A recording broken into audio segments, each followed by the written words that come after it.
Hello दोस्तों, आज फिर से एक नए वीडियो में आपका स्वागत है। आज हम लोग इस वीडियो में बात करने वाले हैं यूपी बोर्ड के क्लास 10th और 12th हिंदी से। हमने कुछ इंपॉर्टेंट एमसीक्यूज लिया है जो कि यूपी बोर्ड 2023 में इस टाइप का एमसीक्यूज पूछा जा सकता है। बहुत ही इंपॉर्टेंट एमसीक्यूज है।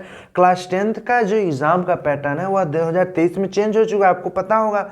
तो वही इस बार जो 2023 में क्लास 10th में 20 एमसीक्यूज करने के लिए आपको आएगा, वही जो 20 एमसीक्यूज होंगे हम लोग इस वीडियो के माध्यम से क्लियर करने वाले हैं। और जो क्लास 12th में भी कुछ एमसीक्यूज देता है जो कि इस वीडियो के माध्यम से वो भी क्लियर हो जाएगा।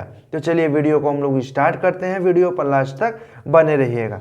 तो जो मेरा पहला क्वेश्चन है, पहला क्वेश्चन देखिए क्या बोल रहा है कि संस्कृत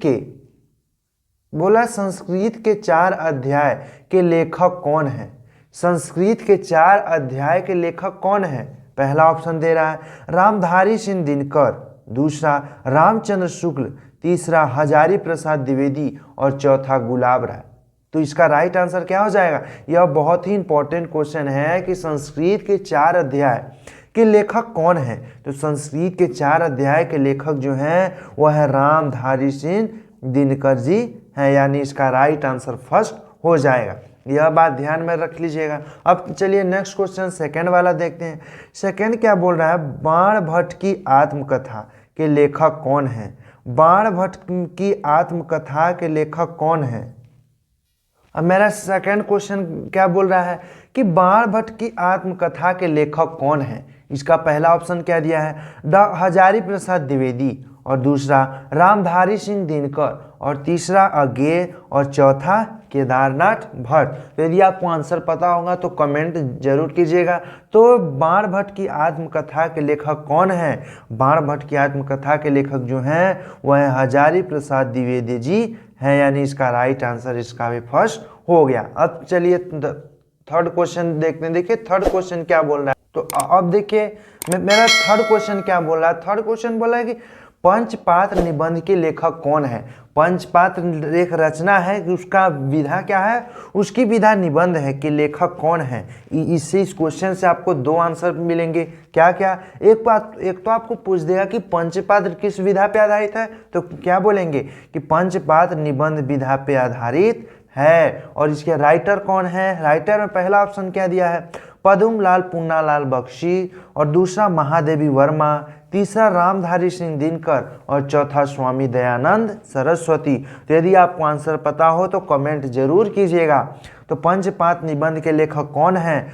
पंचपात्र निबंध के लेखक हैं पद्मलाल पुन्नालाल बख्शी जी हैं। अब चलिए नेक्स्ट क्वेश्चन देखते हैं।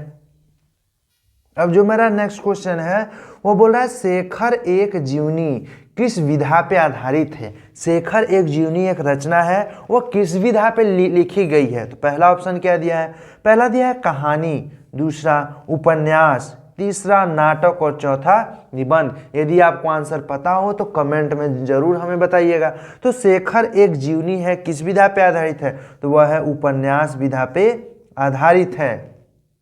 और जो शेखर एक जीवनी है के राइटर कौन है? शेखर एक जीवनी है के राइटर हैं इस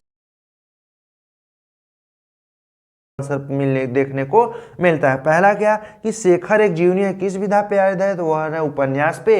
और दूसरा शेखर एक जीवनी के लेखक कौन है। चलिए नेक्स्ट क्वेश्चन देखते हैं। अगला क्वेश्चन क्या बोल रहा है कि हिमालय की पुकार किस विधा पे आधारित है। हिमालय की पुकार एक रचना है, वह किस विधा पे आधारित है ये हमें बताना है। तो पहला दिया है आलोचना, पहला आलोचना, और दूसरा उपन्यास, और तीसरा कहानी, और चौथा नाटक। तो हिमालय की पुकार जो है वह किस विधा पे आधारित है। यदि आपको आंसर पता हो तो कमेंट जरूर कीजिएगा। तो हिमालय की पुकार किस विधा पे आधारित है, वह है आलोचना विधा पे आधारित है, यानी इसका राइट आंसर फर्स्ट वाला हो जाएगा। ये बात समझ गए। अब चलिए देखते हैं नेक्स्ट क्वेश्चन। अगला क्वेश्चन देखिए क्या बोल रहा है कि हंस पत्रिका के संपादक कौन है।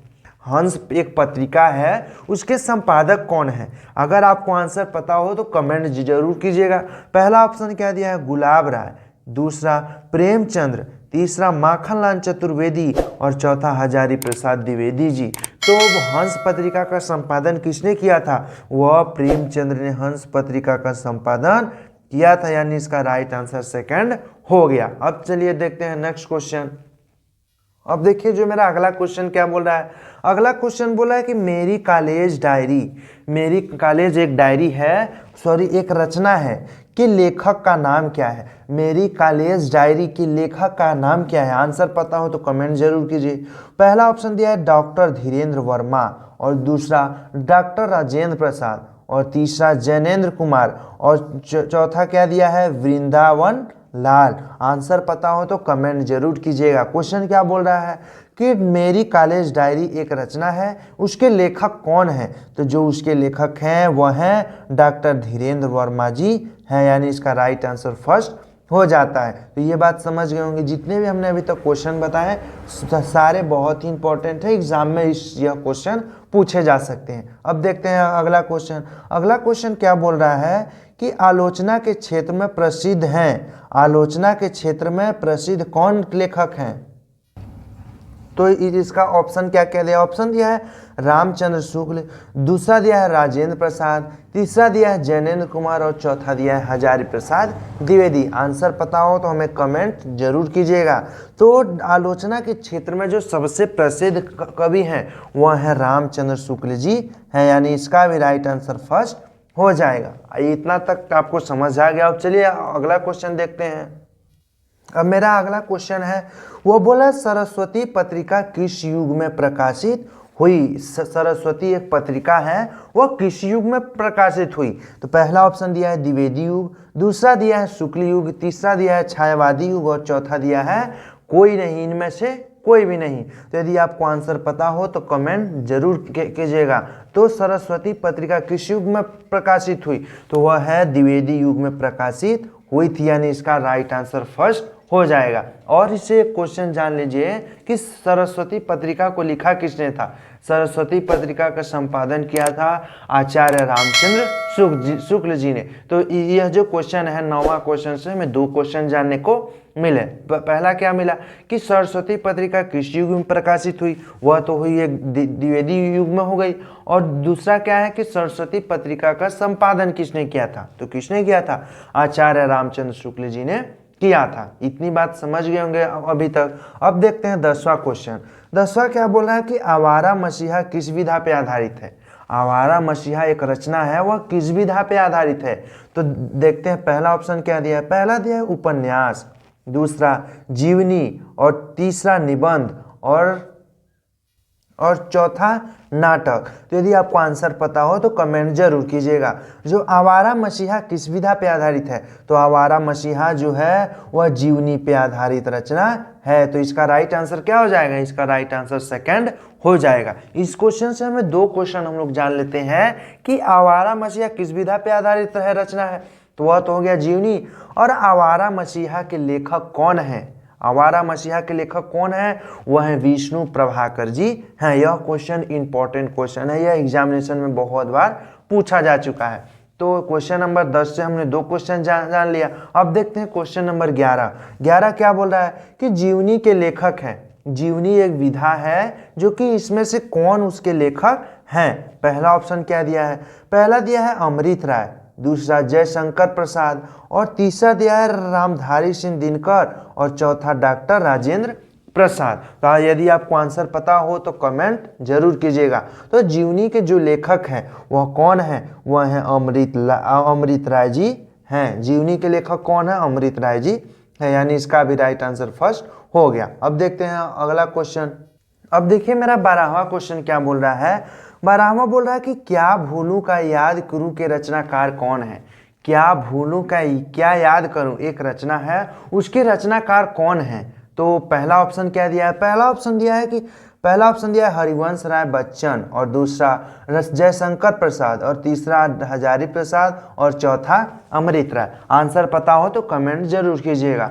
तो क्या भूलूं का क्या याद करूं बहुत ही इंपॉर्टेंट रचना है कि रचनाकार कौन है? वह है हरिवंश राय बच्चन जी हैं। क्या भूलूं क्या याद करूं के रचनाकार कौन है? हरिवंश राय बच्चन जी हैं। इसका राइट आंसर फर्स्ट हो जाए। तो यह बात समझ गए। अब देखते हैं हम लोग 13वां क्वेश्चन। 13वां क्या बोल रहा है कि ठूठा आम किस विधा पे आधारित है?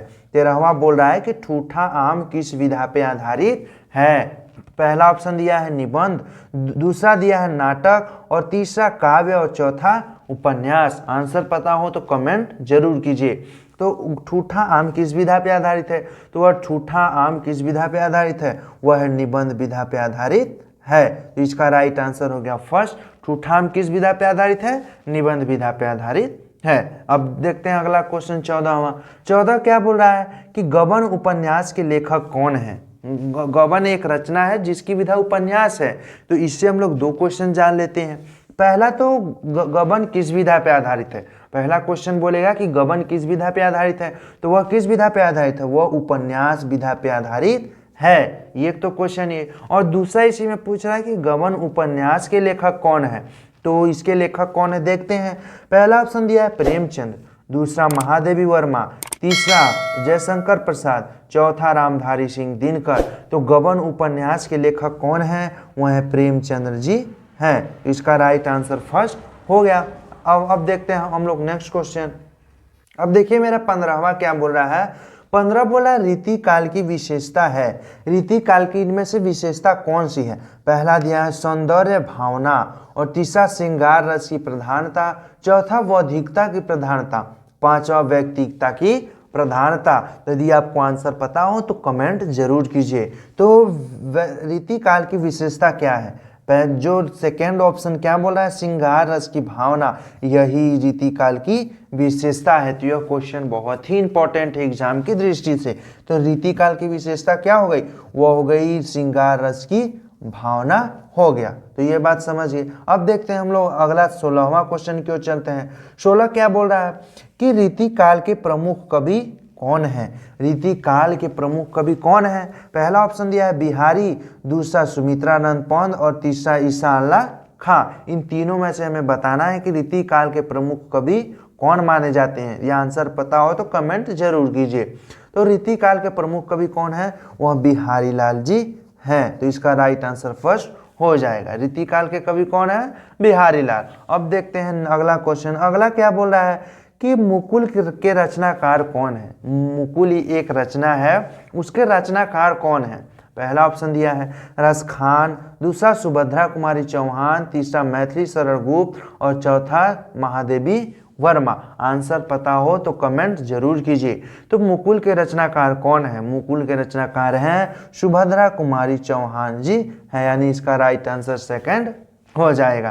तो आपने जो इस वीडियो हमने 17 MCQs टॉप MCQs क्वेश्चन जाना, क्लास 10th और 12th दोनों के हिंदी के बुक्स लिया गया था, जो कि क्लास 10th और 12th दोनों के लिए इंपॉर्टेंट है। आपको अच्छे समझ में आ गया हो। तो यदि वीडियो अच्छा लगा हो, वीडियो से कुछ सीखने को मिला हो, तो वीडियो को लाइक और चैनल को सब्सक्राइब कर अपने दोस्तों के साथ शेयर जरूर कीजिए।